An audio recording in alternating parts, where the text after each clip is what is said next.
میں کوئی تاریخ میں علم اور عدل کو فوقیت نہیں دی گئی. اور ایسے ہی کہتے ہو اسلام از دی ریلیجن آف عدل. کہاں کا عدل؟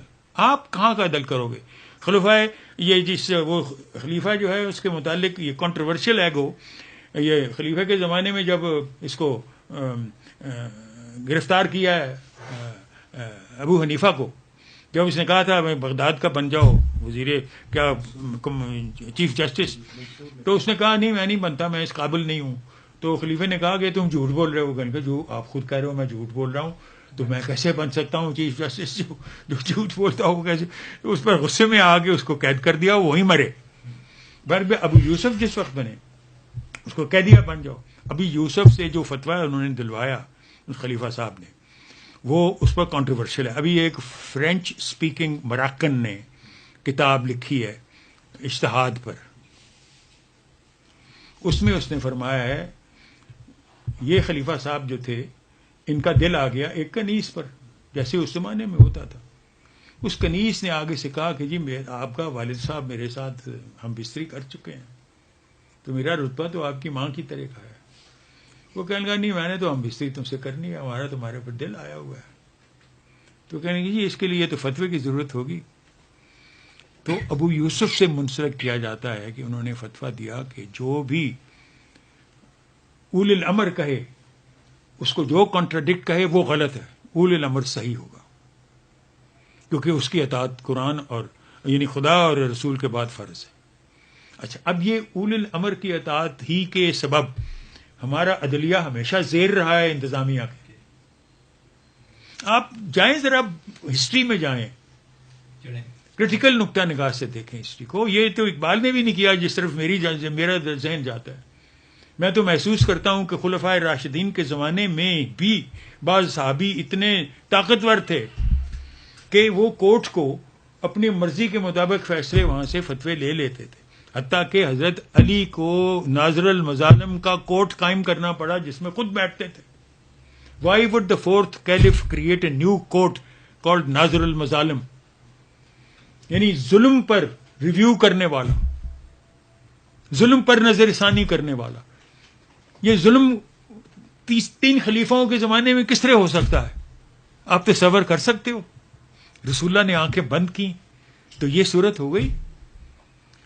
اچھا یہ علی کو شکست کیوں ہوئی؟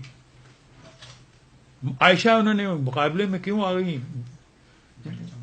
جمل میں یہ کارزار جمل کیوں ہوئی؟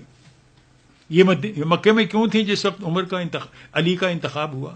علی کو ووٹ کس نے دیا؟ میدنائٹس نے دیا. کیا اس وقت جو میکنز تھے انہوں نے محسوس نہیں کیا کہ ہمارے ہاتھ سے پاور چلی جائے گی؟ وہ وہی چیز نہیں تھی جو سندھی اور بلوچی میں ہے یا بلوچی اور پنجابی میں ہے. یہ میکنز جو تھے یہ کس طرح محسوس کر رہے تھے اس وقت جس وقت علی کو مدنیوں نے، مدینے والوں نے منتخب کر لیا؟ عائشہ اس وقت مکے میں تھیں. یہ 2 شخصیتیں بڑے قریبی صحابی یہ کیوں اسی وقت بھاگ کے مدینے سے مکے کیوں گئے؟ طلحہ اور زبیر یہ کیوں گئے وہاں؟ انہوں نے حضرت عائشہ کو کیوں کنونس کیا کہ فوج لے کے ہم کوفے کو فتح کریں؟ کوفہ فتح کر لیا. کوفہ کے فتح جو وہاں کا گورنر تھا اس کا نام عثمان تھا. عائشہ بی بی نے حکم دیا کہ ان کو قتل کر دیا جائے. انہیں بتایا گیا کہ نہیں یہ تو صحابی ہیں.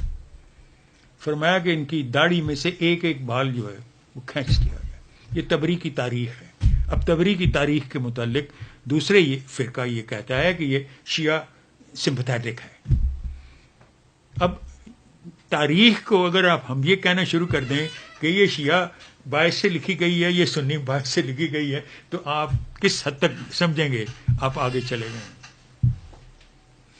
سو یہ ہے، میں سمجھتا ہوں اگر آپ اپنی تاریخ پڑھیں، خلفائے راشدین کے زمانے کو چھوڑیں، اموی خلافت کا زمانہ پڑھیں جس وقت یہ یزید نامزد کیا گیا ہے. اب مروان جو کوفے کا، مروان جو مدینے کا گورنر بن کے آتا ہے وہ کیا کہتا ہے؟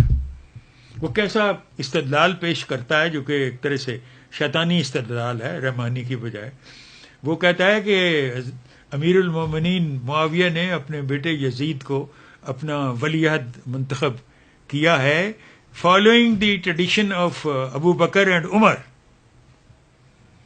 ان کے بیٹے وہاں بیٹھے ہوئے تھے، وہ سوال اٹھاتے ہیں کہ انہوں نے اپنے بیٹوں کو تو منتخب نہیں کیا. اس کا جواب مروان دیتا ہے کہ ان کو کون روکنے والا تھا؟ اگر وہ چاہتے، وہ سمجھتے کہ اس قابل ہے.